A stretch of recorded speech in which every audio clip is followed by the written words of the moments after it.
¿Cómo están? Buenas noches. Bienvenidos a Tolerancia Cero acá en CNN Chile. La reactivación de la reforma tributaria aparece como uno de los efectos más importantes que ha generado la reciente cuenta pública presidencial en el debate político. ¿Cuánta agua hay realmente en esa piscina?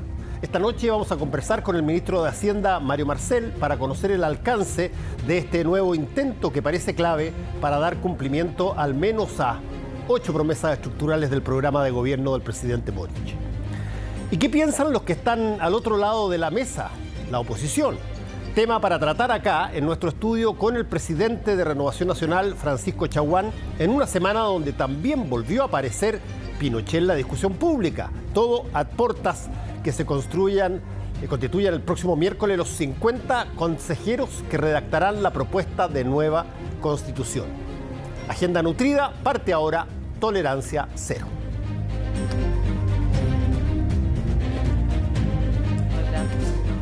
Hola Paula.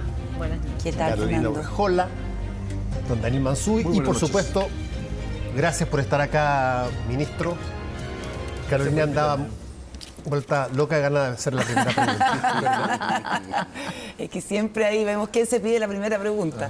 Pero bueno, la verdad es que hay mucha agenda con usted, ministro. Hace muy poco vimos las declaraciones del presidente Boric en entrevista en televisión y la reforma tributaria ha sido uno de los temas centrales estos últimos días. Y a partir de la cuenta pública, el gobierno ha expresado su disposición a un diálogo total, para poder avanzar en pos del bienestar de la ciudadanía. Pero por lo menos en un sector de la oposición esto parece no conmoverlo y se han negado tajantemente a dar los votos para la reforma tributaria que ustedes quieren reponer a fines de julio en el Senado. ¿Qué le parece específicamente que la UDI se niegue a dar sus votos? ¿Cómo se sigue de ahí en adelante?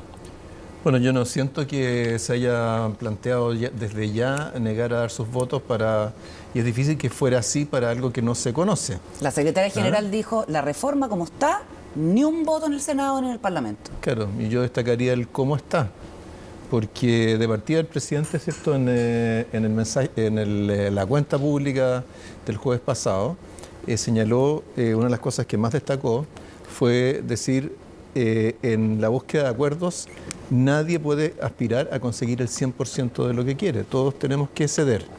Y el gobierno ha dado señales bien claras de voluntad de ceder. O sea, no solamente voluntad de ceder, sino que de poner más cosas sobre la mesa. Porque nosotros, en lo que fue la discusión en la Cámara de Diputados, prácticamente discutimos solo sobre los detalles de la reforma tributaria. Pero es ese mismo texto el que se rechazó en la Cámara de Diputados, el que se repone en el Senado, sin ningún cambio. La negociación es paralela.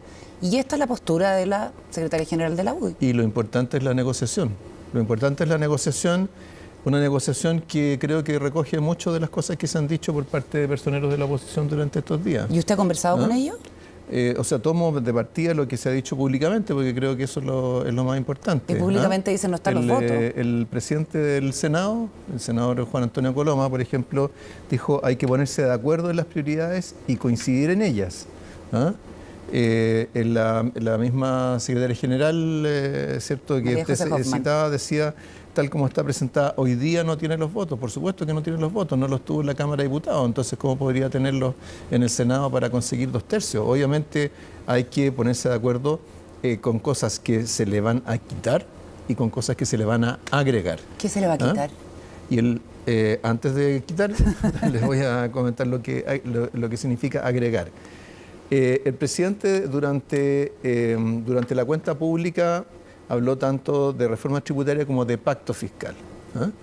Y cuando habló de pacto fiscal, por supuesto, relacionó el tema tributario con el destino de los recursos de la reforma tributaria.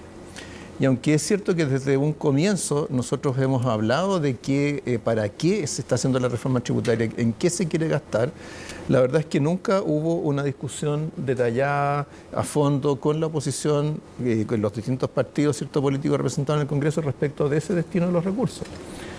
El presidente citó varias posibilidades en la cuenta pública, habló del aumento de la PGU, habló de la reducción de listas de espera en los hospitales, de esa lacuna universal, de sistema de cuidados, de seguridad ciudadana y el tema de la deuda histórica de los profesores.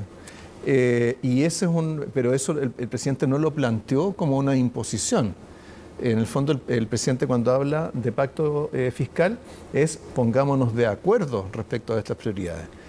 Habrá algunas que a lo mejor, de esta lista, que a lo mejor a algunos no les guste y querrán agregar otras, y en esto también el mismo presidente del Senado dijo que las prioridades no son la suma de todos los deseos, y creo que es algo muy razonable.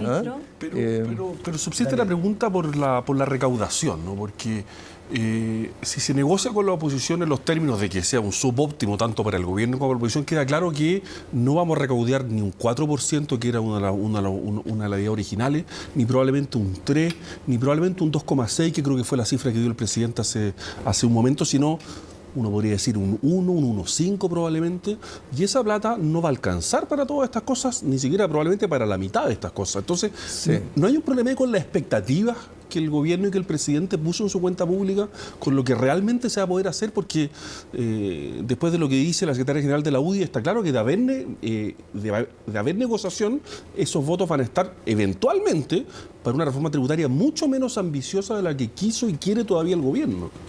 Claro, bueno, primero tenemos que aclarar todos estos números que usted ha citado, ¿cierto? El 4, que en realidad era 4,1, estaba compuesto de varias partes. Estaba compuesto de un proyecto de reforma a la tributación a la renta, más evasión y elusión, que es lo que se votó y se rechazó en general en la Cámara de Diputados, el royalty minero e impuestos correctivos. Todo eso sumaba 4,1%. Durante la discusión del proyecto en la Comisión de Hacienda de la Cámara se hicieron varios ajustes que redujo eso a 3,6%. ¿Cómo se compensó la diferencia? Fundamentalmente porque con el ajuste fiscal que nosotros tuvimos el año pasado, más lo que es la trayectoria que está comprometida por el gobierno, la deuda pública se va a ubicar sustancialmente por debajo del 45% del producto de aquí al 2026. Y eso significa un ahorro para el Estado de 1.500 millones de dólares, que equivale más o menos a medio punto del producto, que es la diferencia. Entonces ya estamos en 3,6 sin haber, ¿cierto?, sacrificado ninguno de los propósitos de gasto. Luego, ¿cierto?, de ese 3,6, 2,7 correspondían al proyecto, ¿cierto?, como lo mencioné recién, de reforma de impuesto a la renta, evasión y elusión. De ese 2,7, 1,6% corresponde a reducción de evasión y elusión, que yo no he escuchado a ningún dirigente político, parlamentario, que se haya negado, ¿cierto?, a legislar sobre la materia. Al contrario, muchos de ellos han señalado que eso es lo más importante de lo que se debería hacer. Entonces ya estamos en 1,6%. Por lo tanto, de ahí para llegar a cifras del orden del 2%, algo más del 2%, no es tanto lo que falta. Por supuesto, eso uno tiene que netearlo con beneficios tributarios que restan a la recaudación. Por ejemplo, ¿cierto?, si se quiere apoyar a las pymes, si se quiere apoyar a la clase media, si se quiere incentivar la inversión, todo eso involucra, ¿cierto?, incentivos, franquicias, exenciones, eso resta y por lo tanto uno tiene que sumar para compensar eso. Pero ¿y qué le puede usted ofrecer a la oposición o el gobierno, digamos, para que la oposición esté dispuesta a sentarse en la mesa más de lo que está dispuesta a sentarse hoy día? Porque esto es político, o sea, la oposición también tiene que tener incentivos para estar en esa mesa, ¿no? Entonces, claro, supongo que usted lo tiene claro. Yo diría 4 cosas, y yo creo que un pacto fiscal debería tener 4 elementos, que son, primero, ponernos de acuerdo en ciertos principios que debería cumplir nuestro sistema tributario, que sean relevantes no solo para ahora, para esta reforma, sino que sean relevantes para el largo plazo. Segundo, necesidades de gasto y prioridades para el gasto, ¿cierto?, algunas de las cuales, ¿cierto?, planteó el presidente en la cuenta pública. Tercero, ¿cuánto de esas prioridades de gasto, esas necesidades de gasto, podemos financiar con mejoras de eficiencia, austeridad, en fin, lo que es una eterna petición de la derecha en esta... Es una eterna petición de la derecha y es algo en lo cual yo, que no soy de derecha, he trabajado durante 30 años. Así que disposición a trabajar y a profundizar sobre ese tema, sin duda que lo van a encontrar. Y esto es algo que además Bernardo Larraín lo menciona también en una entrevista, ¿cierto? Él dijo, un pacto tributario moderniza el Estado para que los recursos que lleguen sean bien gastados. ¿Ah? Totalmente de acuerdo. Y cuarto, al final de esa lista, ¿cierto?, ¿qué es lo que vamos a modificar del sistema tributario?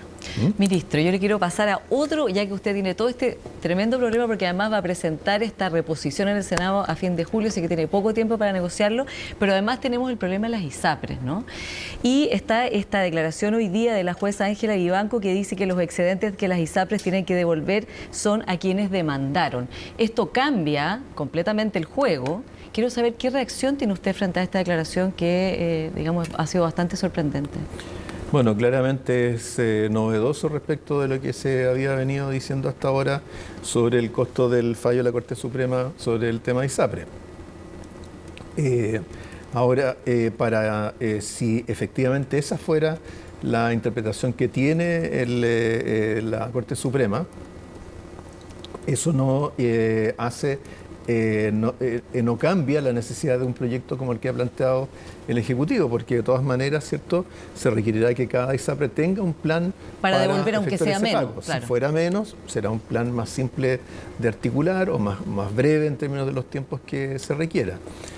Pero aquí lo que va a ser fundamental, ¿cierto?, es pedir una declaración a la Corte Suprema respecto de la interpretación del fallo. Ahora, ministro, además viene hoy día una columna de Eduardo Engel diciendo que aquí hay que hacer urgente un comité interministerial, obviamente que estaría Hacienda y los otros ministerios relacionados, porque estamos llegando a un momento crítico en que va a colapsar el sistema y no va a haber posibilidad de hacer un nuevo sistema o de hacer mejoras en salud por un lado, tampoco va a recibir ni un peso ninguna de las personas porque las ISAPRES van a quebrar, y en el fondo hay que hacer algo antes de que esto llegue como está llegando, digamos, a un camino sin salida.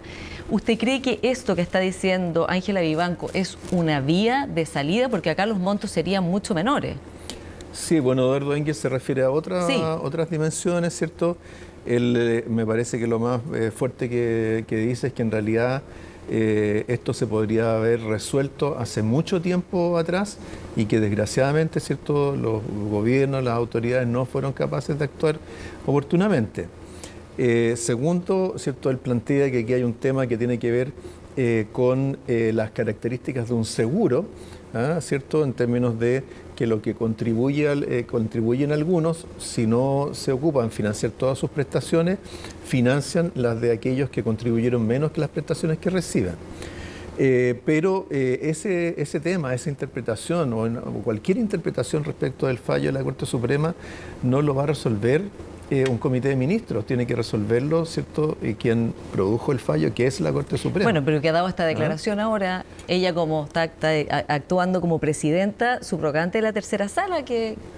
Claro, pero siendo una declaración en un medio, por supuesto, para que tenga una validez jurídica requiere para eso hay un recurso, ¿cierto?, de aclaración, hay un procedimiento para hacer eso de manera formal. ¿Esta entrevista hoy día cuando la leyó, quizás anoche, ministro?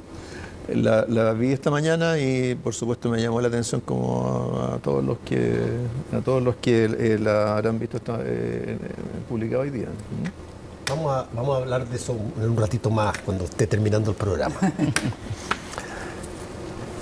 Ministro, ¿cuánto es el tiempo del que se dispone para poder tener algún grado de diálogo que vaya a conducir a lo que el gobierno se propone en este tipo de cosas? Me estoy refiriendo a ¿qué tanto usted cree que debe imponerse arriba de la mesa para poder negociar, incluso como usted ha dicho, mirando las cosas de otra manera, cambiando por aquí y por allá, ¿ok?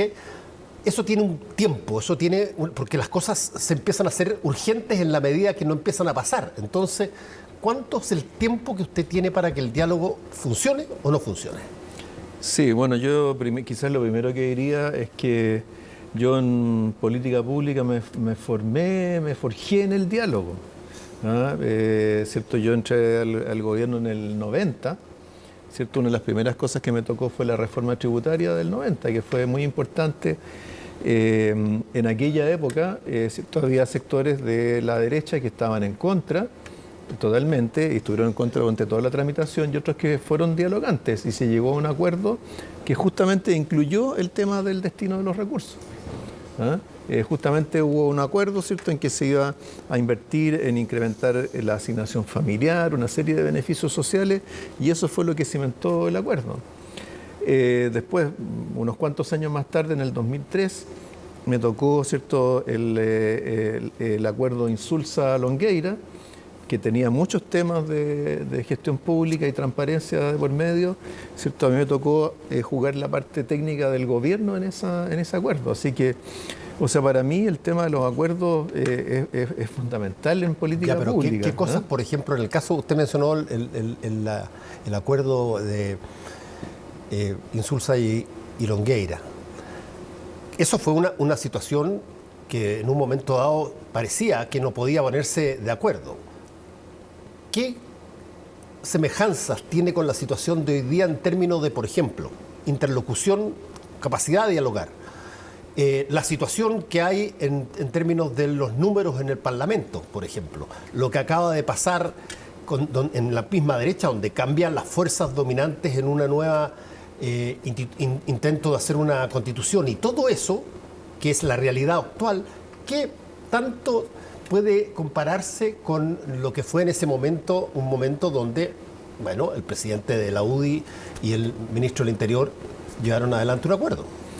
Bueno, yo diría tres cosas que son en realidad propias quizás de cualquier acuerdo. Primero, sentido de urgencia. Segundo, voluntad de diálogo, voluntad de resolver cosas en beneficio del país. Eso lo ve en las dos instancias. Y tercero, un buen trabajo técnico. Esas tres cosas son necesarias para cualquier acuerdo. Ministro, ¿y es peor la oposición de ahora? O sea, justamente iba a citar un ejemplo reciente, porque en el caso del royalty minero, que se aprobó hace 20 días atrás, es cierto, tuvimos un buen trabajo con los gremios, con la industria minera, con los parlamentarios de dos comisiones, de la Comisión de Minería y de Hacienda del Senado, y llegamos a acuerdos que finalmente, cuando se votaron en la sala del Senado, que se votaron en particular, el artículo donde tuvimos más baja votación a favor tuvo 35 votos a favor, o sea, 2 votos más que los necesarios para los 2/3 para aprobar. O sea, esta oposición no es peor que la otra, la que le tocó en esos 8 años. O sea, creo, no es un tema de ser buena o mala, sino que creo tener la disposición, poner el esfuerzo y la urgencia en buscar acuerdos.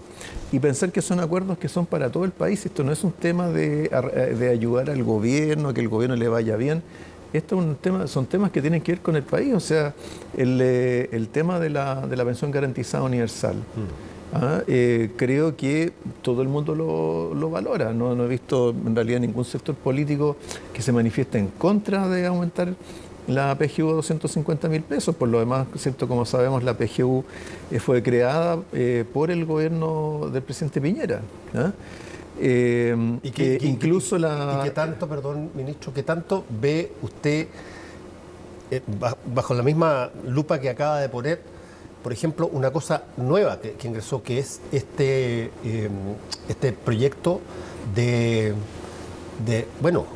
hacer algo con la deuda histórica de los profesores? ¿Ve que ahí hay algún tipo de movimiento que eventualmente pueda integrar también a la oposición?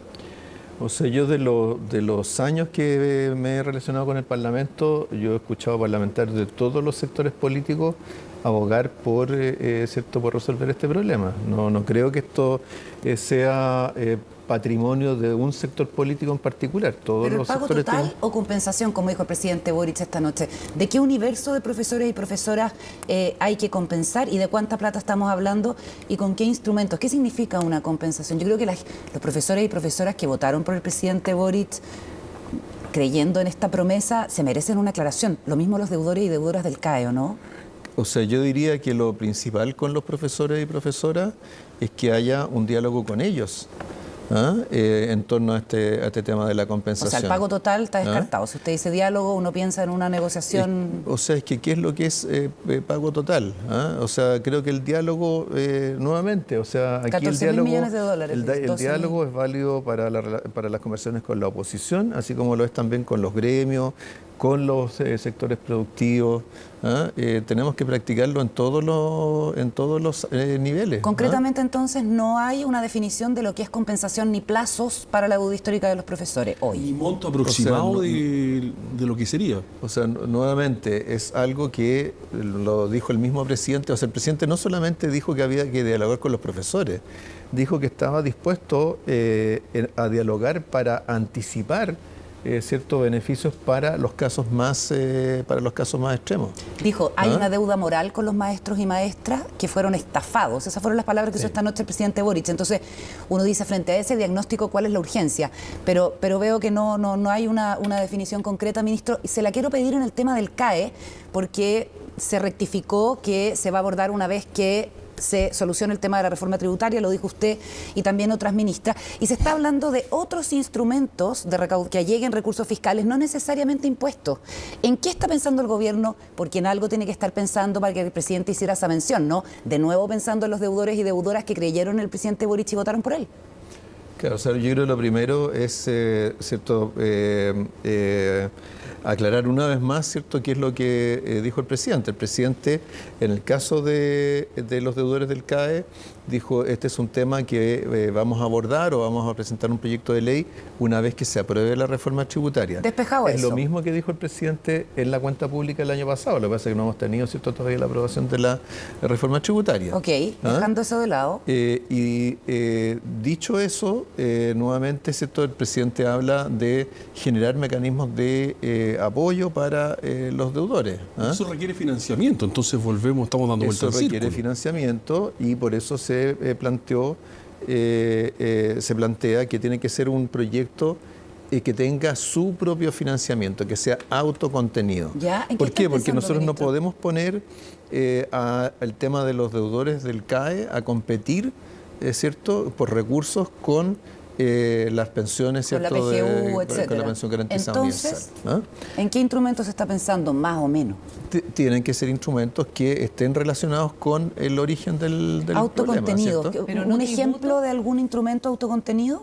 Vamos a verlo en su momento. Porque ¿de qué otra manera se pueden generar esos recursos, ministro? Porque dicen, bueno, se va un proyecto aparte, autocontenido, pero si no son impuestos, ¿qué sería? Primero, ¿cierto?, lo que uno tendría que hacer es definir exactamente en qué va a consistir ese apoyo, ¿cierto? Y una vez que tenga claro en qué va a consistir ese apoyo, ¿cierto?, qué recursos se van a necesitar y cómo se van a generar. Ministro, le quiero preguntar por las pensiones, que es la otra reforma que está ahí, digamos, parada, sin moverse, y que también es la idea sacarla adelante, ¿no?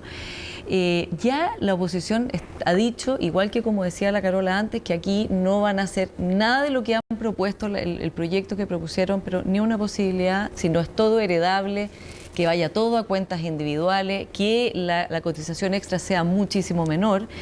Entonces, ¿cómo se enfrenta usted a eso? ¿Con qué realismo para sacar adelante una reforma de pensiones que además usted, yo creo que es de las personas que más sabe, porque la primera comisión justamente lleva su nombre, ¿no? Y que aquí estamos y no hemos podido sacar adelante esta situación. A ver, yo lo que veo del debate que ha habido públicamente, porque en este caso no ha habido una negociación o un diálogo directo, ¿cierto?, es que en el tema de la necesidad de aumentar las cotizaciones, creo que es un tema que es compartido por todos los sectores políticos, por la propia industria, ¿cierto? Un tema que ya está bastante asumido, que por lo demás estaba en los dos proyectos anteriores que se presentaron. Pero no sé ahora. Así que no creo... No sé ahora. Después de la PGU hay varios que dicen, no, 6 ya no, porque con la PGU ya no es necesario que sean 6 puntos adicionales. O sea, para que se pueda hacer esa conversación uno tiene que tener financiada la PGU. Porque si no la tiene financiada, ¿cierto?, ¿cuál es el sentido de hacer ese contrapunto?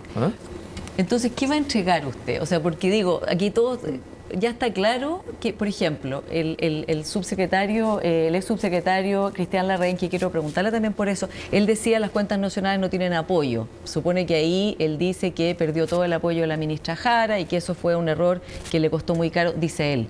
Pero las cuentas nacionales, la verdad es que hoy día no flotan, o sea, no estaba diciendo algo que no fuera cierto, ¿no? A ver, la reforma previsional tiene, por así decirlo, como dos niveles. Tiene un nivel que son los objetivos de la reforma previsional y cuál es como la arquitectura básica, y otro nivel son las propuestas operativas de cómo se materializa esa arquitectura. Entonces, en el caso de los objetivos, ¿cierto?, es bien simple, es aumentar las pensiones futuras y aumentar las pensiones de los jubilados actuales.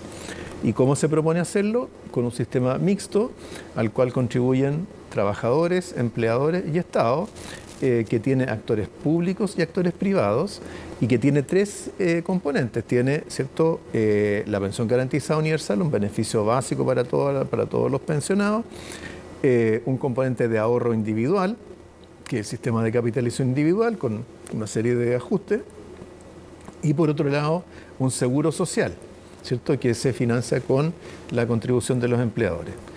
El tema de las cuentas nacionales es simplemente la manera de articular o de diseñar, hacer operar ese seguro social para que genere beneficios a todos los que cotizan. ¿Pero podría sacarlas de la ecuación y usted no le problemaría eso? Las cuentas nacionales pertenecen al segundo grupo, pertenece al grupo de los instrumentos para materializar esos objetivos de la reforma. Entonces, que cambiar los instrumentos no hay problema. Hay muchos temas de instrumentos que el gobierno ha dicho que no, en torno a los cuales no tiene líneas rojas.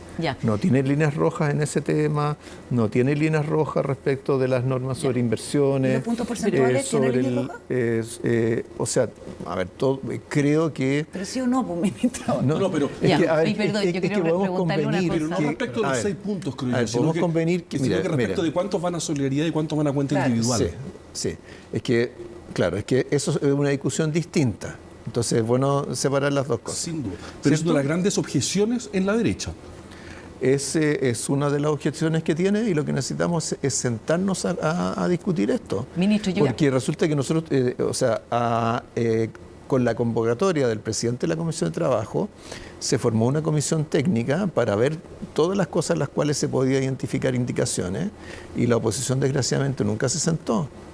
Entonces, así es difícil, ¿cierto?, ponerse de acuerdo. O sea, uno no puede negociar consigo mismo.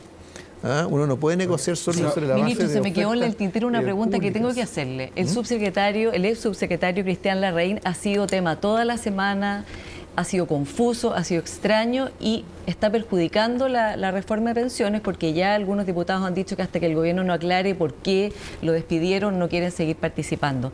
Usted, que ya tiene que tener una opinión, debe tener toda la información, ¿por qué se le pide la renuncia al subsecretario?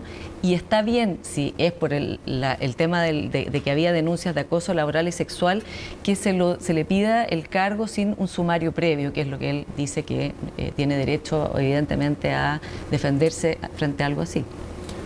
O sea, creo que una cosa, ¿cierto?, es lo que él puede plantear respecto de temas que afectan su honra, en fin, pero otra cosa distinta es la decisión de la continuidad de una autoridad pública, una autoridad que es de exclusiva confianza del presidente. Cuando el presidente hace cambios de gabinete, cuando cambia subsecretarios, cuando cambia ministros, no está dando una explicación ni está haciendo un sumario, ¿cierto?, un procedimiento administrativo para resolver. ¿Cierto? La confianza, los cargos de confianza son de confianza. Sí, pero si después se dice que fue por acoso sexual, que es un delito, hay un procedimiento y un protocolo para eso, que es sumariar a la persona, ¿no?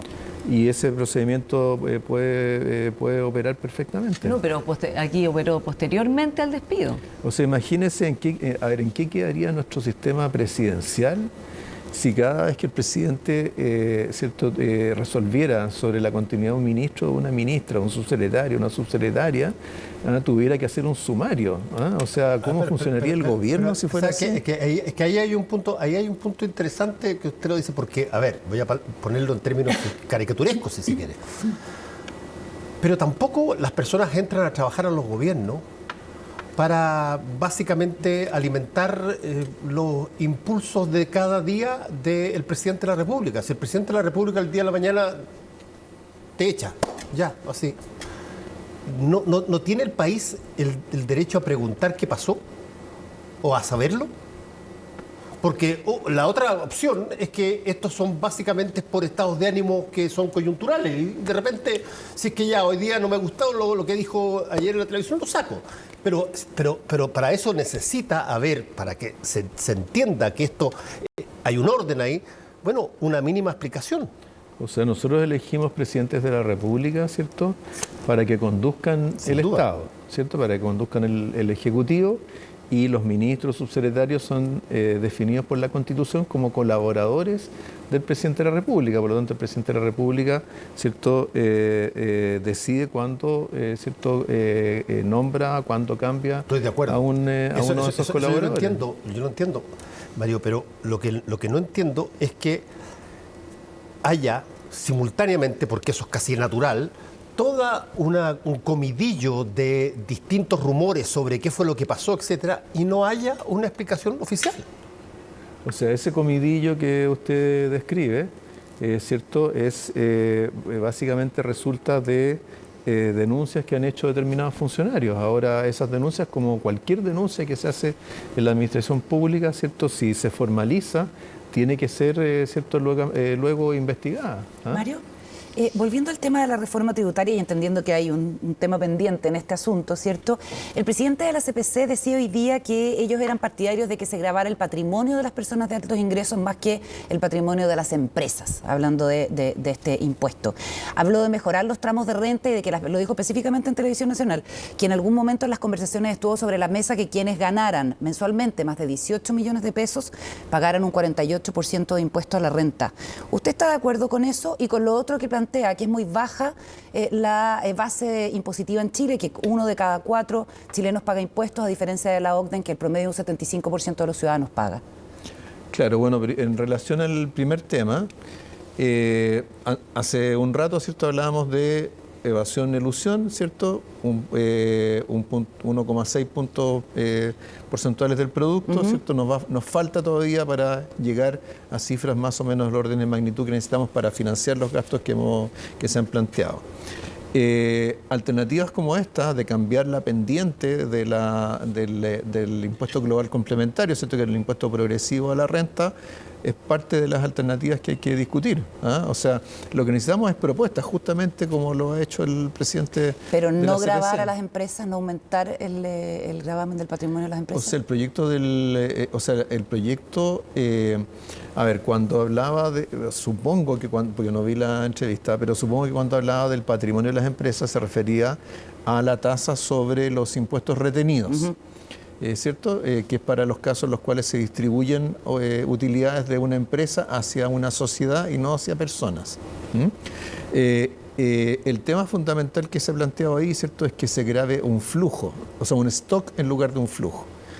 Eso es un tema que es perfectamente discutible. Eso es perfectamente ¿Y aumentar la base discutible. impositiva es algo posible para Chile con los ingresos que tienen las personas? O sea, primero tenemos que tener claro que las personas de ingresos medios y bajos pagan hartos impuestos en Chile, porque pagan el IVA, ¿cierto? Y porque consumen una proporción mayor de su ingreso. Muchas de esas personas pagan impuesto territorial, pagan, ¿cierto?, contribuciones de bienes raíces. Ahora, cuando se habla de que el impuesto a la renta, ¿cierto?, aumente su cobertura, estamos hablando de que pague impuesto a la renta a personas que ganan menos de 770.000 pesos, porque es el mínimo exento que existe hoy día. No es 1 millón, no son 2 millones, 3 millones, son 770.000 pesos mensuales. Para que eso ocurra, tenemos que entender la economía política de un sistema tributario. Un sistema tributario es más legítimo y es más efectivo en recaudar cuando la gente ve, ¿cierto?, que se beneficia de los recursos que se recaudan. Si hoy día la clase media no siente que existe eso, aunque el gobierno, distintos sectores políticos tengan propuestas de universalización de beneficios, es difícil, ¿cierto?, que uno pueda bajar Ahora, aumentar esa cobertura. Eso normalmente, pero eso no quiere decir que no lo pueda hacer en el futuro. Eso normalmente, ministro, países más desarrollados y países en otras latitudes, uno percibe rápidamente en qué se materializan los impuestos, porque tienen sistemas, por ejemplo, de salud nacional, donde probablemente pagan muy poco o no pagan nada, como Inglaterra, como Suecia, como en fin, y saben de que los impuestos fueron para allá. ¿Cómo ve el chileno medio? ¿Cómo ve el chileno medio de que los impuestos que está pagando están teniendo un resultado? Si usted tuviera que aconsejarle a la gente que nos está viendo, a ver cómo puede mostrar aquello. Bueno, me ha tocado muchas veces este tipo de conversación en plano familiar, amistoso, ¿cierto? Bueno, lo primero que uno debería decir es, bueno, la infraestructura, ¿cierto?, que uno utiliza es una infraestructura pública. Pero, por supuesto, la queja de los sectores medios va mucho más allá de eso, ¿cierto? Tiene que ver con beneficios económicos concretos. Y en eso las UES de varias de las cosas que estamos discutiendo son bien importantes. Pensión garantizada universal, sala cuna universal. O sea, las cosas que está proponiendo el presidente, ¿cierto?, significa ampliar beneficios a clase media. Y en la medida que eso ocurra y que la gente empiece a ver esos efectos, que vea, ¿cierto?, la clase media, una parte importante de la clase media, ¿cierto?, que está en el sistema público de salud, que se pueden bajar las listas de espera en los hospitales, que pueden funcionar mejor los consultorios, que hay un sistema de cuidados que incluso, ¿cierto?, como estaba propuesto en el proyecto de reforma, incluye un crédito tributario para la gente que gasta en cuidados de sus familiares o los niños pequeños. Bueno, ahí es cuando, ¿cierto?, va a ser mucho más evidente los beneficios que recibe la clase media y ahí será mucho más fácil conversar sobre la ampliación de cobertura del sistema tributario. Ministro, usted habló antes de la eficiencia, mayor eficiencia en el gasto del Estado, que también tiene que ver con esto, una eventual modernización de algunos aspectos del Estado, cuestión que estaba, si recuerdo bien, ausente en el primer programa original del presidente Boric. ¿Dónde cree usted que haya espacio ahí, digamos? Si usted tuviera que decirle al público y también a los parlamentarios de derecha, que esto es algo que les puede interesar mucho, ¿dónde está el espacio, dónde está lo que el gobierno hoy día piensa que se puede hacer para lograr un gasto más eficiente? Porque existe la crítica que la mencionábamos antes, que el Estado, digamos, no es tan eficiente a la hora de gastar sus recursos y, claro, a la hora de subir impuestos, la pregunta de los contribuyentes es, bueno, pero ¿cómo lo está gastando usted, no? Claro, bueno. Digo, usted Estado, no usted ministro, sí, por favor. Yo podría hacer una lista bien larga, pero voy a mencionar tres. Pero ¿qué es lo que sería más significativo? Voy a mencionar tres cosas. Una que ya está en el Congreso, que es el tema de la descentralización, ¿cierto? La semana anterior se ingresó al Congreso el proyecto de regiones más fuertes, que es, ¿cierto?, un régimen financiero para los gobiernos regionales y que va a aumentar de manera importante la descentralización en Chile. Nosotros somos un país muy centralizado. El centralismo tiene costos para las personas, ¿cierto? Es cosa de hablar con cualquier persona en las regiones, pero también tiene costos para las empresas y tiene costos para la economía, ¿cierto? Ese es un tema. Segundo, algo que en lo cual está trabajando el ministro de Economía, el tema de los trámites para aprobar proyectos de inversión. Hoy día tenemos procedimientos que se han ido alargando sustancialmente en relación a los permisos de diversa naturaleza que se requieren, no solamente los temas ambientales, permisos que, ¿cierto?, que dan los municipios, que dan servicios públicos. El ministro de Economía está trabajando en eso. ¿Y tercero? Tercero, ¿cierto?, se habla mucho de los problemas mal evaluados. ¿Cierto? Primero hay que pensar una cosa. En Chile, si hablamos de problemas mal evaluados, es porque evaluamos problemas públicos y lo estamos evaluando hace más de 20 años. No hay muchos países que puedan contar esa misma quería preguntarle historia. en ese contexto de la modernización del Estado. Esta noche el presidente Boric citó una columna de Ignacio Briones, su antecesor, donde habla de la necesidad de cambiar el estatuto de los empleados públicos, que es un tema complicado, es un tema sensible, pero que el texto de la Constitución del borrador dice que, del anteproyecto, muchas gracias, que el Congreso en 2 años tiene que emitir un informe de una nueva estructura legal para el estatuto de los empleados públicos. Y está esta queja de la UDI de que se han contratado desde el inicio de esta administración 96.000 nuevos empleados públicos por 1.500 millones de dólares. Usted, que es una persona que probablemente es de las que más sabe de modernización del Estado, ¿cuál es su postura sobre este tema? Sí, yo creo que el exministro Briones coloca bien el tema porque él lo vincula al tema constitucional. porque muchas de las rigideces que tiene el Estado, particularmente los temas ligados al personal del sector público, vienen de la Constitución y vienen de la legislación o de las leyes orgánicas que se aprobaron justo antes de la transición a la democracia. ¿Hay que cambiarlo? Para eso, ¿cierto?, lo que él plantea es partir por, ¿cierto?, el tema constitucional, esta idea de generar este nuevo estatuto. Por supuesto que tendrá que ser un estatuto que reconozca el valor y la importancia, ¿cierto?, de un servicio civil profesional, ¿cierto? Porque aquí me imagino que no querríamos que cada vez que venga un cambio de gobierno cambien todos los funcionarios, ¿cierto? Uno quiere, ¿cierto?, que haya un grado de continuidad en el Estado. ¿Pero qué piensa usted? O sea, creo que un desafío para los estados, en general, no solamente en Chile, en todo el mundo, es balancear este tema del profesionalismo en la administración pública con la flexibilidad que requiere para poder funcionar bien. ¿Usted aprobaría el Perdón, anteproyecto? Me vino la ambición por el tema constitucional. ¿Usted aprobaría cómo está el anteproyecto constitucional que establece eso, por ejemplo? Yo creo que plantear el tema de aprobar el proyecto del comité de expertos antes de que empiece a trabajar el Consejo Constitucional, creo que sería ningunear a una instancia que es producto de la elección de la ciudadanía. No me parece que sea aprobado. ¿Cómo responde a esa crítica de la UDI respecto de los asesores contratados a un costo? Sí, iba para allá.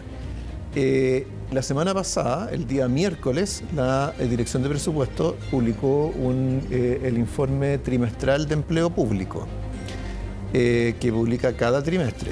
En ese informe trimestral que se refiere a la administración central, o sea, todos los ministerios, servicios, los CEREMI, los gobiernos regionales, las Fuerzas Armadas, Carabineros, etcétera, ¿cierto?, indicó que el empleo público, la suma de todo ese empleo público dentro y fuera de dotación, es menor que la cifra que había en el último trimestre del año pasado y es 1% mayor que lo que había hace un año atrás, ¿ya? Ese estudio no consiguió ningún titular de primera página en los medios que ¿Pero se contrataron 96.000 personas o no? El número que corresponde a ese menos de 1% son 4.000. Ministro. ¿Ya? Entonces, ¿de dónde proviene la diferencia? Esas cifras de 96.000 personas vienen de las encuestas.